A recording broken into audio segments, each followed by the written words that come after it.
Salut mes petits goldfish. Ouais, je me la joue un peu bilingue. En même temps, on parle de langue, hein. Et si certaines langues peuvent vous paraître un peu étranges au vu de leur sonorité ou de leur construction grammaticale, par exemple, écoutez ça. Iratkozz fel. Voilà, c'est du hongrois et ça veut dire... Abonne-toi. C'est fascinant, hein. Eh bien, en tout cas, ce n'est rien en comparaison de celle dont on va parler dans cette vidéo. Non mais attends Chris, c'est hyper subjectif de dire qu'une langue est chelou. Alors oui, ça je te l'accorde. C'est vrai qu'il y a un petit côté péjoratif à dire qu'une langue est bizarre. Pourtant, plusieurs linguistes se sont très sérieusement posé la question en cherchant à savoir quelle était la langue la plus bizarre du monde. Et de leur point de vue, eh ben c'est celle qui a le plus de différences notables avec les autres. Bref, tout ça pour dire que ce n'est pas surprenant de trouver qu'une langue est bizarre, vu qu'on l'oppose généralement à celle qu'on pratique tous les jours. Et là, il n'y a pas de jugement. Là, on va surtout s'intéresser à des langues très peu répandues. Et du coup, à votre avis, pourquoi certaines langues ne parviennent jamais jusqu'à nous? Parce que déjà, on estime qu'il y a à peu près 7000 langues dans le monde et que c'est littéralement impossible de toutes les connaître. Mais aussi parce que certaines langues sont uniquement parlées dans une zone extrêmement isolée ou par une toute petite poignée d'individus.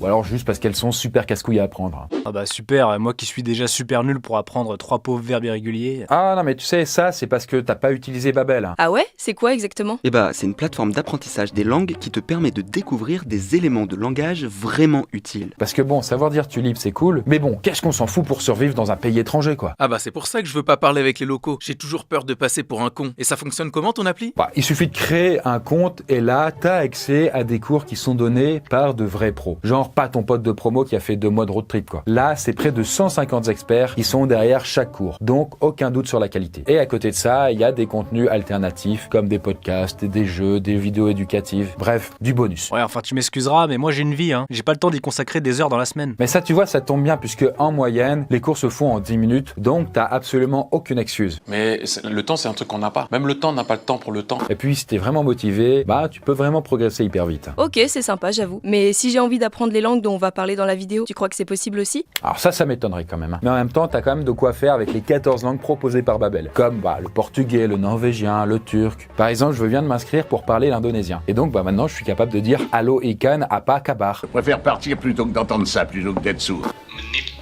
Menit waktu. Yam, c'est l'heure. Yes. Mon seul point faible, c'est que je suis trop fort. En tout cas, n'hésitez pas à aller faire un petit tour sur le lien en description pour avoir des petits avantages sympas. Genre moins 25% pour 6 mois d'abonnement, moins 50% pour 1 an et moins 65% pour l'abonnement à vie. Qui sait, peut-être que dans l'avenir, Babel nous permettra d'apprendre toutes les langues du monde. Bon, en tout cas, let's go pour un tour d'horizon sur les langues les plus cheloues. Et d'ailleurs, pardonnez par avance mon accent parce que je suis pas sûr de tout bien prononcer, quoi.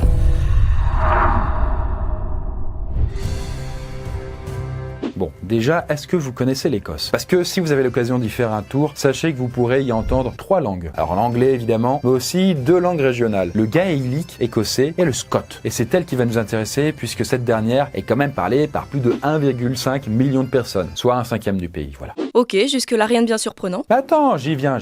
En fait, c'est une langue qui détient un record plutôt insolite. C'est la langue qui a le plus de mots pour évoquer la neige. Bon, nous aussi on a plein de synonymes, hein. C'est pas non plus un truc de fou. Oui, sauf que là, ils ont quand même plus de 400 mots pour parler de ça. 421 si on va être précis. On va par exemple parler de fifel pour désigner les tourbillons, de unbrak pour la neige fondue, ou de flindrikin quand la neige tombe doucement. Bref, à chaque forme de neige, son vocabulaire désigné. Mais attends, ça sert à quoi d'avoir autant de mots pour parler de flocons? Eh bien, en fait, ça a quand même un sens, hein. Parce que fut un temps, il y avait beaucoup de neige en Écosse. Donc, fallait qu'on ait plein de vocabulaire pour toutes les situations. D'ailleurs, ça ne surprendra personne si je vous dis qu'ils ont beaucoup de mots pour désigner la pluie, le brouillard et les billes. Oui, parce que les gars ont quand même plus de 360 mots pour parler de billes. Tout simplement parce que c'était un jeu hyper populaire là-bas. Et d'ailleurs, pour l'anecdote encore, les Inuits, qui sont quand même plutôt très habitués à avoir de la neige au quotidien, eux, ils n'ont que 50 mots pour l'évoquer. Alors que, quand même, on le rappelle, hein, l'Écosse n'a qu'une quinzaine de jours de neige par an, quoi. C'est quand même intéressant.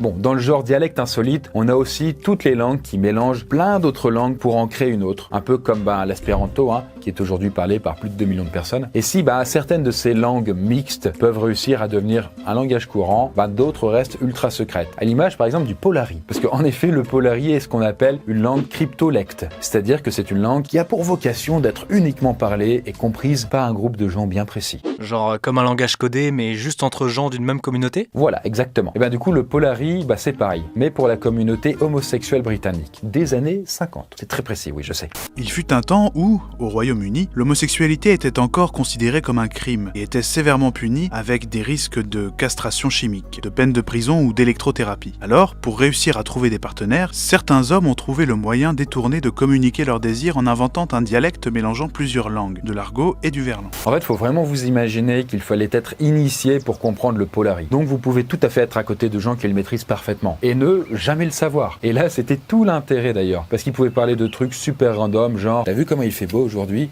Mais la plupart du temps, ça servait surtout à parler de cul sans risquer de se faire choper. Nada avada dans le garde-manger. Bon, aujourd'hui, la communauté gay n'a pas autant besoin de se cacher, donc le polari a complètement disparu. Même s'il a laissé quand même quelques petits mots dans le lexique LGBT. Genre, quand Combini demande à ses invités s'ils sont plutôt Steve Jobs ou Blowjob, la deuxième proposition, c'est du polari, quoi. Steve Jobs. Comme quoi, on trouvera toujours des façons de parler de sexe de façon détournée. Ceci est un sifflement. Et ceci est en même temps une langue possible. Parce que oui, du coup, ça s'appelle... Alors, ça veut rien dire, mais il faut savoir que c'est une langue qui s'appelle le silbo et qui est parlée, ou plutôt sifflée, dans une partie de l'île de Gomera, dans l'archipel des Canaries. D'ailleurs, les gars ne se sont pas trop foulés sur le choix du nom de la langue, parce que silbo en espagnol, ça veut littéralement dire sifflement. Admets que c'est plutôt malin pour une langue sifflée du coup. À toi de voir, à toi de voir. Mais bon, en réalité, le silbo, c'est la retranscription du castillan en sifflement, où chaque mot va être sifflé d'une façon très spécifique, avec différentes tonalités et longueurs. Bon, après, il n'y a pas non plus de quoi écrire un roman, surtout que ce serait difficile à le lire. Mais, qu'est-ce qu'on se marre. Déjà parce que le silbo n'a pas d'alphabet, et surtout parce que c'est assez limité, et ça ne retranscrit pas toute la phonologie du castillan. Par contre, vous pouvez tout à fait avoir une conversation basique, et même choisir la couleur de votre pinard. Una botella de vino tinto. Et du coup, le plus fascinant là-dedans, c'est qu'encore aujourd'hui, les habitants continuent de parler silbo, et notamment les bergers qui communiquent entre les différentes vallées de l'île avec des sifflements qui ont une portée de 8 à 10 km. Ah ouais, quand même. Et oui, quand même, oui. Et c'est surtout là qu'est l'intérêt du silbo, parce qu'on se dit, mais les gars, vous pouvez pas parler. C'est que le silbo, ça peut s'entendre de très très très très loin, ce qui est absolument impossible si vous gueulez, même très très fort. Du coup, les gars n'ont même pas besoin de micro ou même de porte-voix. Et d'ailleurs, je le précise pour l'anecdote, le silbo est la forme de communication qui a le niveau sonore le plus élevé sans amplification. Autrement dit, vous pouvez vous exprimer sans gueuler. Et ça, c'est plutôt pas mal.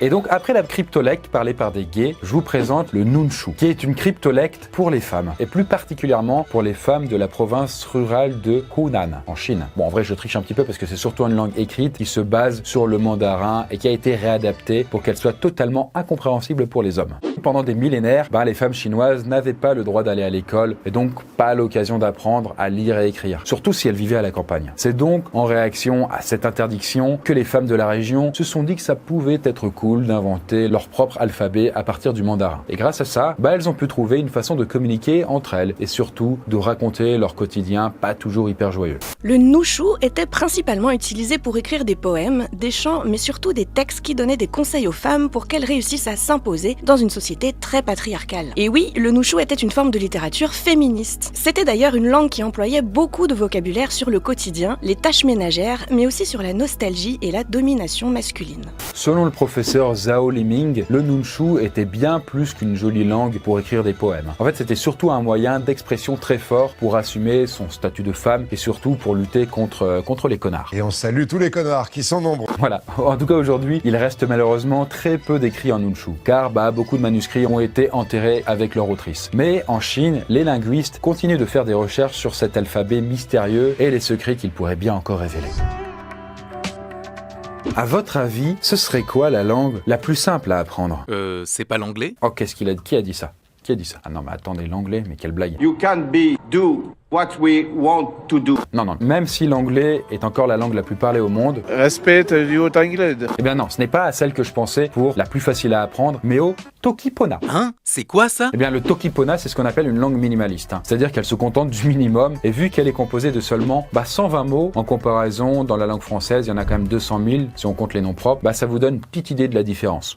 Avec un nom pareil, il doit y avoir des drôles de phrases. Pas tant que ça en fait. En gros, il y a deux façons de communiquer. Une qui est plutôt d'ordre oratoire, avec seulement 5 voyelles et 9 consonnes, sans verbe ni conjugaison, et des constructions hyper simplifiées. Quant à l'autre, elle fait un peu penser aux hiéroglyphes, puisque c'est une forme d'écriture figurative, avec des logogrammes que tu peux combiner pour faire des phrases. Mais attends, comment tu peux communiquer avec si peu de vocabulaire? En fait, chaque mot peut avoir plusieurs significations qui sont très proches, un peu à la manière des associations d'idées. Par exemple, le mot con peut signifier air, mais aussi vent, esprit, odeur. De plus, chaque mot peut aussi cumuler différentes fonctions, et peut être à la fois un substantif, un adjectif, un verbe, etc. C'est le cas du mot celi, qui désigne le feu, la chaleur, mais aussi le fait de cuisiner, de chauffer. Cette langue, qui a été créée par la linguiste et traductrice canadienne Song Galang en 2001, se veut dès le départ la plus simple possible. Alors bon, du coup, si vous voulez vous la péter, eh bien apprenez le Tokipona. C'est rapide et en même temps, vous pourrez bientôt dire que vous êtes bilingue. Ça vous demandera juste un petit bouquin chopé sur Amazon et à peine 30 heures d'apprentissage. C'est pas beaucoup. C'est pas beaucoup. Interrogation X, oh oh. Est-ce que vous vous souvenez de l'âne de Shrek qui adorait claquer sa langue pour faire chier l'ogre dans Shrek 2 ? Eh bien, sachez qu'il y a pas mal de langues, notamment du côté de l'Afrique, où on retrouve des claquements similaires. En fait, c'est ce qu'on appelle un clic. Une façon de produire un son avec la langue et les lèvres, sans l'aide des poumons, genre même sans inspiration, quoi. Eh bien, c'est ce qui fait la principale caractéristique du ça. C'est le nom de la langue. Interrogation XO. Bon, ça s'écrit comme ça, mais en vrai, ça se prononce Taha. Bref, dans le Taha, qui est une langue principalement parlée au Botswana et en Namibie, eh bien, on retrouve 5 clics de base. Et s'ils sont tous très distinctifs pour eux, eh bien, pour nos oreilles absolument pas habituées, ça change que dalle, quoi. Ça va 5 en vrai, ça doit vite s'apprendre. Ouais, enfin, après, quand tu sais quand même que chaque clic peut être modifié de 17 façons différentes, ça te donne quand même 85 clics en tout. Du coup, on parle donc bien de 85 façons de claquer sa langue. Ça doit être hyper intéressant, effectivement, à observer et à entendre, quoi. D'ailleurs, cette langue détient aussi un record puisqu'elle a le plus grand nombre de phonèmes. C'est quoi ça encore? Bon, en gros, le phonème, c'est un élément sonore de la langue qui est considéré à part, comme une syllabe, par exemple. Dans la langue française, on compte 16 voyelles totales, pas juste le A, E, I, O, U. Par exemple, le E, le E, le OU, il y a aussi 3 semi-consonnes et 17 consonnes, soit quand même 36 phonèmes en tout. C'est l'équivalent en fait des petites briques de base. Et avec ces petites briques, on va les combiner entre elles, ça va former les mots. Et bien du coup, à côté de ça, avec le Taha, vous avez 31 voyelles, 58 consonnes, soit donc 89 phonèmes. Et en plus de ça, il y a 4 intonations différentes. Ça fait beaucoup là, non? Alors, imaginez le bordel pour apprendre tout ça. Finalement, avec le français, on peut relativiser. Bon, pour conclure en beauté, on va s'intéresser à une langue qui a décidé d'en avoir rien à foutre des règles linguistiques. J'ai nommé le Pirahan, qui est en fait un dialecte parlé par une poignée de chasseurs-cueilleurs au fin fond de l'Amazonie. Et là, vous pouvez tout de suite oublier toutes les bases qu'on vous a appris à l'école. Bon, déjà, ils n'ont pas d'accord de temps. Genre, le passé composé, ça n'existe pas. Parce que, c'est un peuple qui vit au jour le jour, en mode carpe diem, quoi. Ils n'ont pas non plus d'adjectifs, de couleurs, ni de quantificateurs. Genre beaucoup, pas assez, brillant, terne, tout ça, ça n'existe pas pour eux. Et ils ne peuvent pas non plus faire de phrases récursives. À vos souhaits, oui. C'est du français. Du coup, c'est-à-dire donc des phrases dans des phrases. Genre, par exemple, ils peuvent dire le fils de Jean, mais ils ne peuvent pas dire la fille du fils de Jean. Et puis bon, ils n'ont pas non plus de système numéraire. Et en même temps, quand ils pensent 5 minutes, à quoi ça sert exactement les chiffres? À se repérer dans l'espace-temps, à faire des échanges commerciaux. On s'en bat les couilles parce que les Pirahans, eux, ils n'ont ni l'un ni l'autre. Du coup, comme ils font du troc, ils s'en battent un peu les steaks de savoir compter en vrai. Et en même temps, à côté de ça, le Pirahan est une langue très riche, notamment quand on voit du côté du vocabulaire pour décrire la faune et la flore. Et d'ailleurs, en parlant de ça, ils ont un pronom personnel rien que pour désigner les animaux aquatiques. Vous voyez, donc quand nous, on va dire le pour par exemple le masculin, la pour le féminin, les pluriels, du coup, eux, ils ont un mot spécial pour désigner tout ce qui est poiscaille, quoi, pour résumer. Et contrairement au Ta et ses 38 000 phonèmes, lui, il n'a que 10 phonèmes, donc que 10 briques de base. Par contre, les sons sont très importants, parce que selon la prononciation choisie, certains mots ont un sens différent. C'est ce qu'on appelle la prosodie, c'est-à-dire qu'un mot prend une signification différente s'il est chanté, crié ou murmuré. Par exemple, le mot chiaoi peut vouloir dire respectivement peau, étranger, oreille et coquille de noix du Brésil. Et donc voilà, oui, pour notre petit tour linguistique, des langues les plus bizarres au monde. Bon, après, ça ne retient rien que le français, c'est quand même une langue super chiante à apprendre. Et croyez-moi que j'y connais quelque chose puisque j'ai quand même écrit un roman. En tout cas, si le Pirahan et toutes les autres langues peuvent nous paraître hyper étranges de prime abord, ça n'empêche rien qu'elles sont très utiles parce qu'elles sont le reflet parfait des gens qui la pratiquent. C'est-à-dire que la langue est construite pour pouvoir servir au mieux leur vie quotidienne. Et d'ailleurs, finalement, ce ne serait pas ça une langue, savoir décrire au plus juste son environnement et son mode de vie. Sur ce, n'oubliez pas que si vous voulez apprendre une langue, vous pensez à Babel. Et nous, la Poiscaille, eh bien, on se retrouve dans une prochaine vidéo. Bye.